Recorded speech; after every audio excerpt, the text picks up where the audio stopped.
Everybody wants to ask you about the slam, but I want to ask you about the splits. Well, what about it? What would you like to know?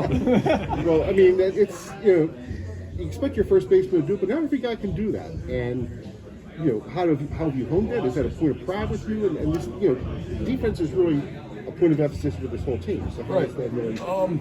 The first time I learned I could do that was doing it in the game. And then I was just like, wow, I do a lot of hip mobility just because naturally I have tight hips. So it was one of those things, I was doing that for my swing and just to be more loose at second base and everything like that. And then I just went for a stretch one day and I was like, wow, I'm really down there. And I looked down and I was like, I can't believe I did this. Because when I was growing up, I wasn't always a super flexible person. For the physical fitness test, like in middle school, I was running the mile, doing the push-ups, but the sit and reach was never really my thing. So it's kind of one of the things that when I do it, I'm kind of like weirdly proud about it because it's something I had to work for. It's not one of those things I just woke up and was naturally flexible. So I definitely work on it and try to stay mobile. So plus it looks good too in the highlight. Thank you, I appreciate that. Yeah, it's always fun. I turn a nice double play and I just try to make the catch look cool.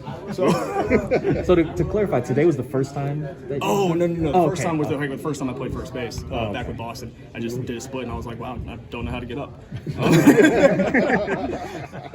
All right, I'm asking about the Grand Slam then. What did you see there, and what sort of jolt do you think that maybe gave your teammates?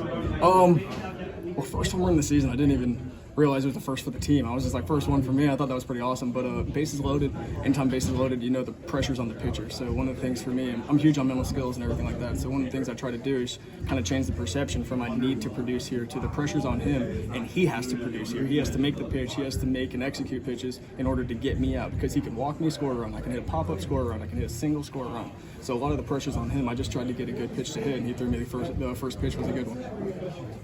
Given the kind of little bat drop there, you walked out of the box, after, and I assume that you knew you had it off the bat?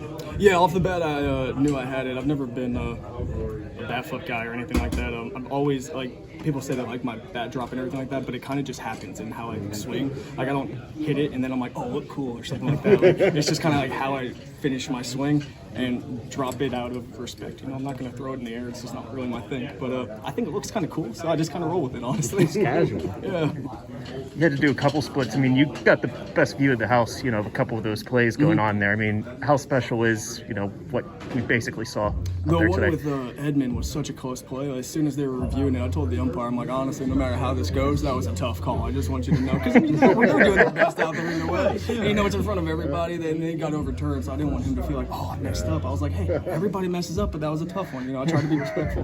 But getting to watch those plays out there in the field today was pretty special. Being on the first base end of that, it's kind of, like I said, you try and just catch the ball and make sure you don't mess up their acrobatics. So seeing Cabrian make a nasty play, Diego makes a nasty play at the middle. I mean, everybody's making plays, and I'm just standing there.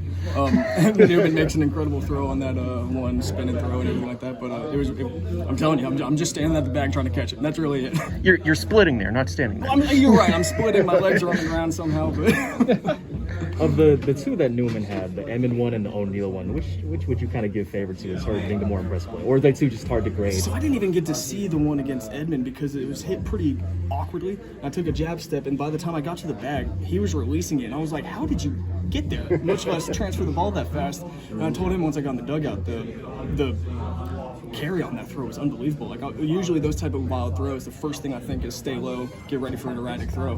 Not only was it on the money, but it was at my chest. I didn't have to pick it, didn't have to stretch. I was literally just like, wow, that was cool. That's really, I told you, I'm just over there hanging out.